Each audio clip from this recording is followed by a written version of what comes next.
Ivan, are we about to break the internet? Hi, I'm Ivan. I'm Nick. And this is the DIY Detail Podcast. Today, we're going to dive into a sort of taboo thing. Do you really need a pressure washer? We're going to give you some reasons why you don't need a pressure washer. Pressure washers are fun. Don't flame us for saying you don't need a pressure washer. But a lot of people don't get into detailing because they don't have a pressure washer and they think they absolutely need a pressure washer in order to detail. And we're here to tell you, you don't. The shirt says DIY, do it yourself. And it's a company that we've built that's grown and a lot of professionals rely on us.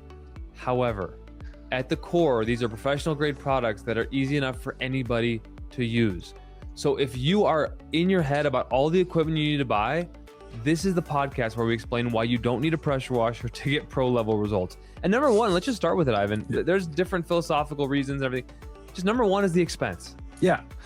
You can go and buy a $100 pressure washer at the hardware store, or you can spend thousands and thousands of dollars on a beautiful wall mounted setup. Honestly, the $100 or $150 pressure washer does almost as well as the other one. You really don't need that. And if you're not sure whether you need a pressure washer, whether you want a pressure washer, that's a good entry. You can even go on Facebook Marketplace and pick up a used one. But that being said, the expense of it, and the expense doesn't stop at the pressure washer. There is a never-ending rabbit hole in detailing around pressure washers. And that never-ending rabbit hole is, what size nozzle do I need? Is this gun the right angle for me, or do I prefer one with this angle? Or, the pressure on the tension of the gun. I find this one a little, I'm going to try another one. I'm going to try another one. I'm going to try another one. Like I said, it's a never-ending rabbit hole. And then what hose do I need? How long of a hose? What diameter hose? If I don't like this hose, what do I do? Is it too stiff? Is it going to kink on me? There's all sorts of things. So when you buy the inexpensive pressure washer, a lot of people end up going down a very, very deep rabbit hole as to all the accessories that come with it and how to better get it to work for them. That's expensive, and that can also be a little overwhelming. It can be fun if that's your thing, Ivan. We're just saying, it's not 100%. Necessary. The way you could wash without a pressure washer is just to rely upon rinseless wash. Obviously, having a hose is crucial. We're not saying free-flowing water is out. Rinseless wash means rinse less. So there's times where you don't need a hose with rinseless wash or rinse less wash, Ivan. But having a hose is important. You can just get the right attachment for the hose, right? And then you can get some, the wider jet. I mean, this is stuff people know already, but it's just like a reminder that we're two pro detailers and you can do it without one. Yes. For many years, I detailed without a pressure washer. Pressure washers weren't a thing in detailing 35, 40 years ago. They were for cleaning out barn stalls. They were for cleaning out, gutters, things like that, cleaning sidewalks, but people didn't use them on cars because most of them were way too powerful. So that's another thing, when you're shopping for a pressure washer, try to keep it under 1,500 PSI or 2,000 at the most. And there's a trend these days to like a 3 gallon per minute pressure washer. One of the reasons for a pressure washer is less water usage. If you're going to a 3 gallon per minute pressure washer, you might as well use your garden hose because it's putting out about the same. So definitely a pressure washer is a useful tool to have, but it's not necessary. And like we said in the intro, some people think that I can't detail without a pressure washer, and that's completely false. Absolutely. So let's talk about one reason on our list why you don't need a pressure washer in detailing. There is an element to the setup that if you don't have it perfectly set up in your garage next to your water spigot, mounted on the wall, it can really prove to be an inconvenience and actually keep you from detailing your car, which is the whole point. Right, definitely. For myself, I carry a pressure washer in the bus. And by the time I take it out of the bus, I hook up the hose to it, I hook up the electrical to it, and then put the pressure washer hose on. It's a 5-minute ordeal, but it's 5 minutes that if it were just mounted somewhere in the bus, and no, I'm not going to wall mount a pressure washer on the outside of the bus, but if it were mounted somewhere or in the garage, I'm renovating a garage right now, and I'm going to make a really fun pressure washer mount that anyone can replicate, and that's the idea. But at the same time, that's going to make my pressure washer convenient to use. All I have to do is turn on a quarter turn a valve, and a power switch, and then I'm ready to go. But if you have to, like you say, set up the hose, set up this, you have you're experiencing that right now. Yeah, Ivan. So I've got the garage, and then the water hookup is across the way. So I have to unspool the hose and run it into the garage, hook it up to my Ego pressure washer, which happens to be cordless, and so I have to grab a battery and everything. It's kind of an ordeal. I didn't need to get a cordless pressure washer. That's a whole nother story. It's just if I had everything hooked up, hose hooked up, and all I had to do was flip a power switch and then turn a quarter turn to get the water moving through, that would feel a lot different than now. I think I would be more excited to wash my car. Not let alone all the people who live in apartments who have nowhere to put a pressure washer. So again, a lot of apartments, you'll have a spigot on the outside. They might not provide a hose for you, but you can bring your own hose. And those hoses that shrink up when they literally shrivel up, they're very compact, they're very lightweight, and for just washing your car, they're great. And you don't need, again, the never-ending rabbit hole. There are people out there that will use a 3/4 inch garden hose because they want the most flow possible. You don't need that. Now, again, back in the 80s, one of the shops I was in, we actually had a fire hose for rinsing the cars. And the reason for the fire hose for rinsing the cars, and talk about wasting water, but basically you didn't have to dry it because a lot of people are always searching for, I want something that sheets, I don't want something that beads. Every coating, every wax, every sealant sheets and beads. Depends on how much water you're putting to it. So that fireman's hose, basically we'd put it on the roof of the car and it would just rinse the car dry almost because you had so much water it sheeted everything off. If you're using a pressure washer, you'll get a lot of beading. So that's one other advantage for the garden hose. Yes, you're going to use some water, but the garden hose, just an open flowing garden hose, is great at rinsing the car off. Yes, you're using a lot of water. So, you have to weigh the pros and the cons here. But if you want something that sheets, just your open garden hose, no end on it, and you'll see just how easily the water sheets off your vehicle. For your Jeep, Nick, that might actually be a good thing. I was just thinking, as you said that, I'm like, actually, that sounds pretty good. I'm like, the never-ending drips of a vehicle like a Jeep or the G-Wagon that we did in the shop was a never-ending dripper. Yeah. Hey, another thing going on as I hear the weed whacker outside the studio this morning, pressure washers make a lot of noise. And that's just another reason why you don't need a pressure washer. Like, just eliminate the noise from your life. Yeah. For a lot of people, detailing their car is their weekly relaxation. And if the only sound you hear are the children playing in the street, the birds chirping, maybe the odd little drip of water here and there, that's relaxing. But now you're firing up a machine, and the lower cost the machine is, normally the louder it is. So, if you've got especially a universal motor, there's two types of motor. There's universal. Well, actually, there's three now. There's a universal motor, there is a brushless motor, and then there's the induction motor. And the induction motor is the quietest, but at the same time, also usually the most expensive. So, again, we're talking expense. But that noise of a pressure washer, and if you're one of these early risers or late going to bed, and you live in an area where it's super hot, the sun is extremely powerful, you want to either wash your car early in the morning or later in the evening. And early in the morning, waking up the neighbors with your $100 pressure washer may not be the best option. And at night, when trying to put the kids down to sleep, same deal. So the hose wins there in terms of, it's quieter, it's more peaceful, it's more relaxing. Another thing, we talked about just the expense of a pressure washer. So this is a different category. This is a different reason, but some of these are related to each other. Overuse of chemicals, right? Overuse of chemicals means you're going to spend more money. So we're trying to save you money. But let's talk about how you overuse chemicals when you have the pressure washer, Ivan, or how you could. It's the pressure washer spirals you into this overconsumption of chemicals. It's fun, we'll admit it, but using a foam cannon. So let's say we're doing a rinseless pre-soak.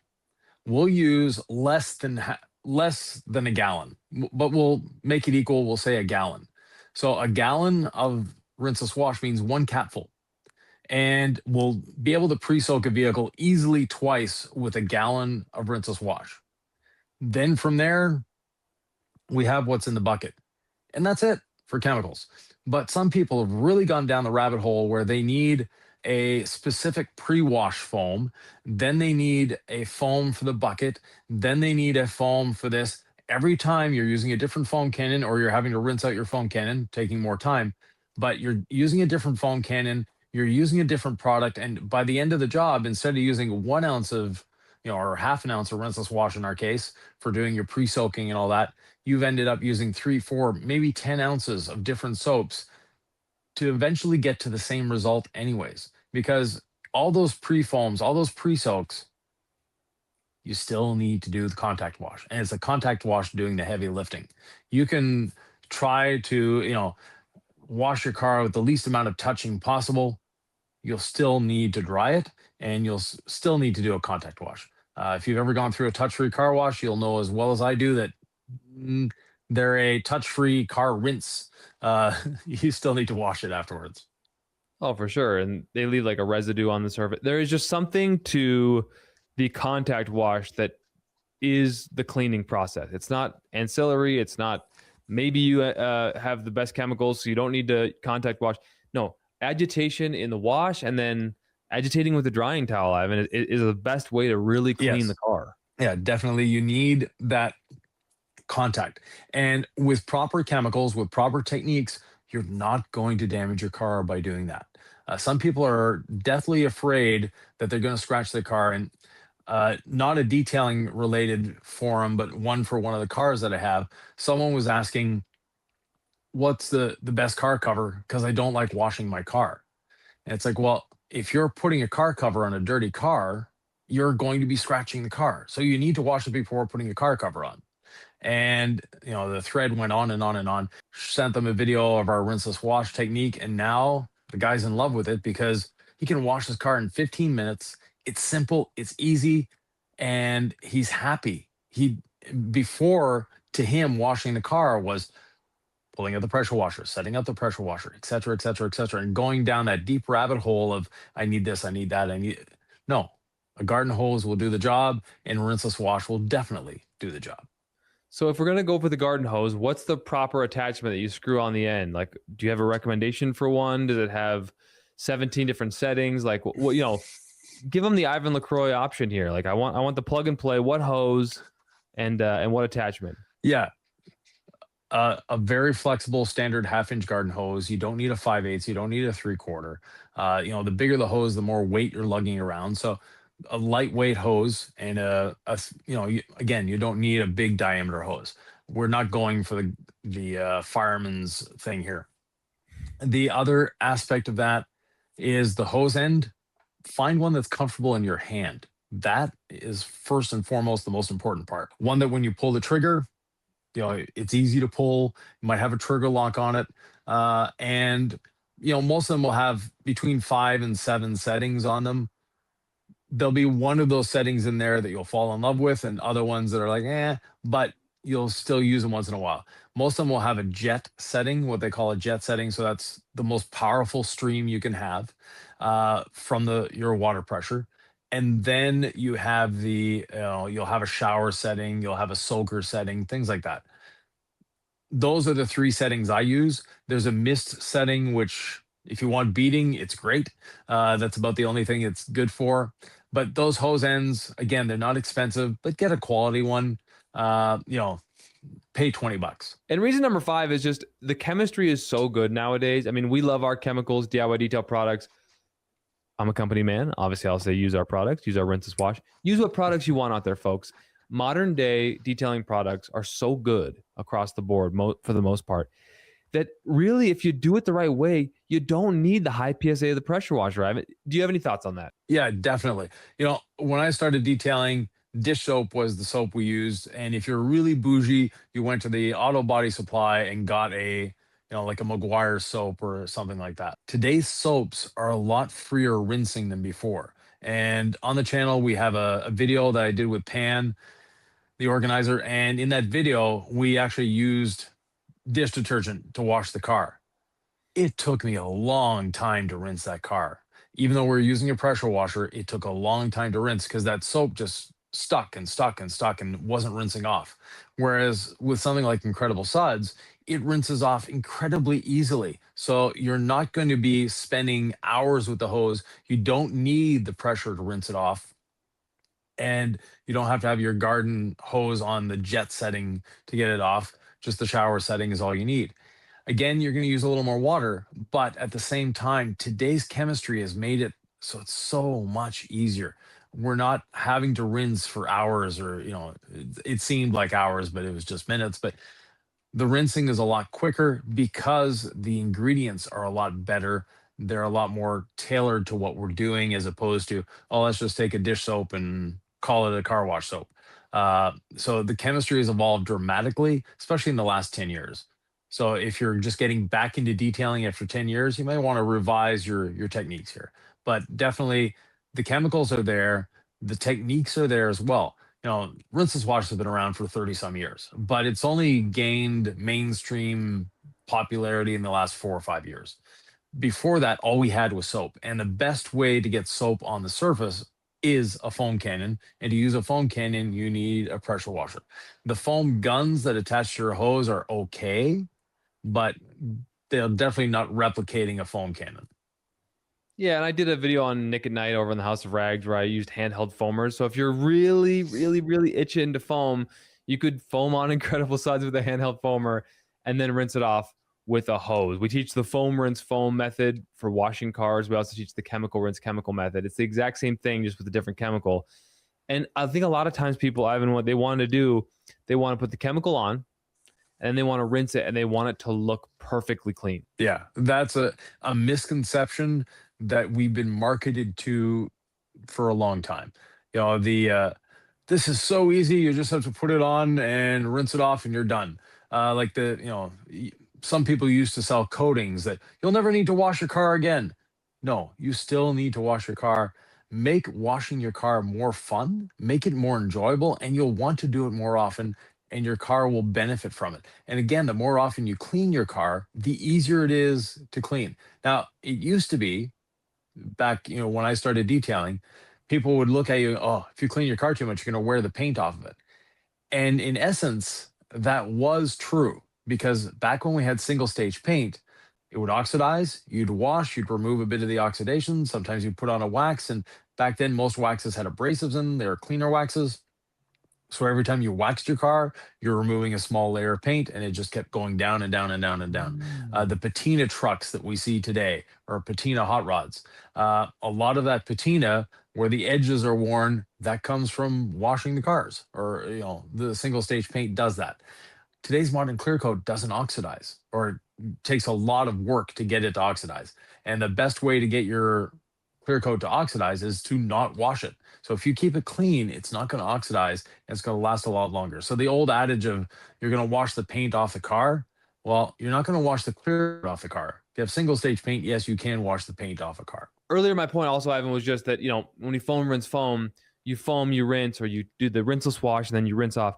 You're adding the chemical one more time, then you're doing the contact wash. That's where the heavy lifting is done. You're not relying on the pressure washer to blast everything off, and it's still safe because you've emulsified the grit, you've rinsed the grit. Now you have the traffic film left.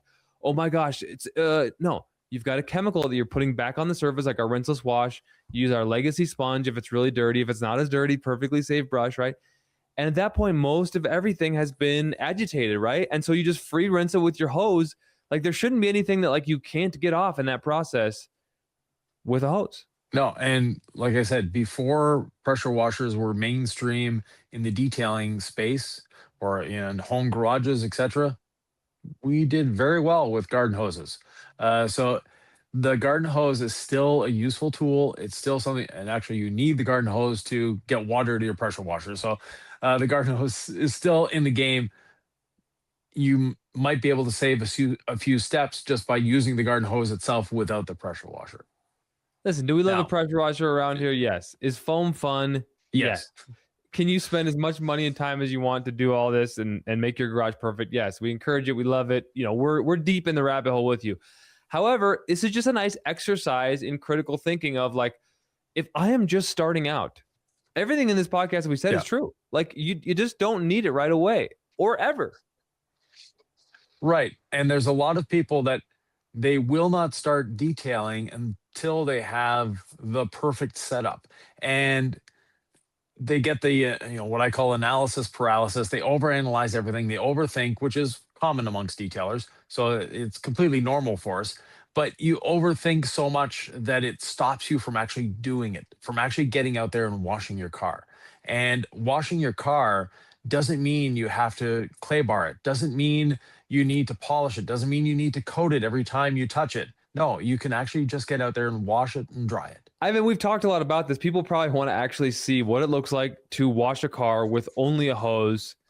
We have video links to that. And actually, a pretty special one. It was when we first moved into the shop behind me, before all the lighting, before the flooring. Yeah. Kind of a fun, nostalgic look. The car turned out great. Yeah, and it's right here.